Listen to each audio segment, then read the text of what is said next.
Hi Paul, right, I've asked you very kindly to come and tell us all about how to mark for Squash57. This is like a basic beginner's guide for marking, and let us know some of the most important tips would be really good. Okay, thank you, John. Refereeing at Squash57 is the same as squash. You get a score sheet and you make sure it's filled out correctly. On here, it's always important to put the name of the event in and the sponsor, because without the sponsors we'd have problem playing the game. You've got the players' names, the description of the event in terms of the round. In this case I put men's A final, and it's on the glass courts. On this box here I record all the times of the warm-up and the games. It's interesting because the organisers sometimes like to know the length of the match when they write up the report, and that's date and my initials as the marker or referee. When the players spin for serve, in this dummy one I devised, it was John Cordeaux who was serving. Good. And I always put 0R, which means it's the start of the match at 0, and he's serving from the right hand side, and then wins the point 1-love. And then when Patrick won the point, I've gone to 1R, which is 1 right, 2 left, 3R. And then you follow this all the way down. As we know, the match ends at 11. But here I've got an S, which means John's appealed and he's been given a stroke because of interfering, so it's S. On here, a bit further down, Patrick's appealed and I said no let, so I put NL there, so the point goes to John. And then down here there's another bit of interference, and you've got a cross which is a let, so they repeat the point. And then a bit later on Patrick gets a stroke, and then there's a no let against him. When the end of the game is, I always put the score in there so nobody can write anything underneath what I've already shown. So it's 11-9 to Cordeaux, and I write it down at the bottom there.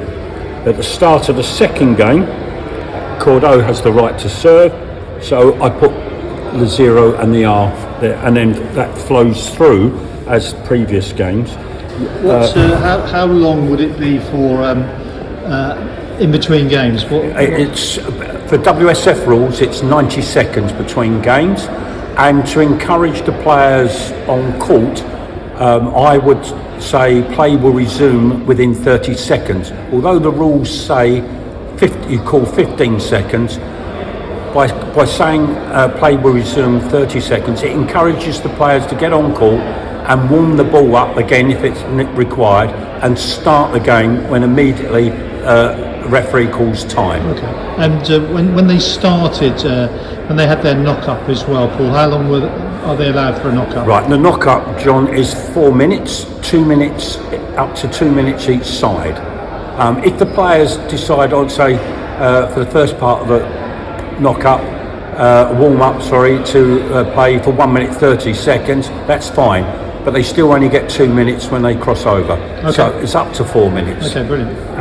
You'll see on my marking, I put a T. Since COVID, it's been introduced to a towel break, and I always put that down on my score sheet to make sure it's a genuine towel break and not a tactical one, to ensure that they get a delay in play and get a recovery time. Okay. So it's monitoring. Would that be like sweat on the floor? No, it'd be sweat on the players mainly. Oh, okay. The sweat on the floor is court maintenance, so that's slightly different. Okay. And then as you go along, you fill in the scores. That's how I mark. People have their own ways of doing it, but that's the way I like to do it, because it's clear and the organisers know what happened. And I was always told by Roy Gingell, occasionally fill in your times properly, because the press, pre-digital age, like to take a look at the score sheet and extract information. So you've got information for yourself and the public. Fantastic. So hopefully that's going to be helpful for people to see how they can fill out a standard sheet. Yes, that's right. Yeah. Really, really good. Just remind me again, Paul, your qualifications as a referee. I'm a national grade referee in England, but I'm a world squash officiating level, widely experienced at refereeing. Yes, and one of the top Squash 57 referees. Thank you. If you were going to go to a tournament, Paul, and you were looking at having all your kit with you, what would you take if you were looking to referee? Okay. The score sheets are provided by the organisers. Me as a referee, I have my clipboard, okay, which contains my pens. I take 3 or 4 pens, and it's always important that I always take the rule book with me. And sometimes you need to check up on the rules, and that's the most up-to-date rule amended this year. Yep. And that every referee should have the up-to-date rules, Squash 57 or squash, in their clipboard. Okay. I also, in preparation, I might have key phrases to use during the match that I might need to refer to. Key phrases like to me was go to the ball and not the player. The line to the ball is at the back, or so those sort of things. Okay. And also the important thing is my stopwatch. Yep. I always take a spare one with me. But one thing I have done, and I would encourage all referees to do, is to print off the bleeding, illness and injury rules.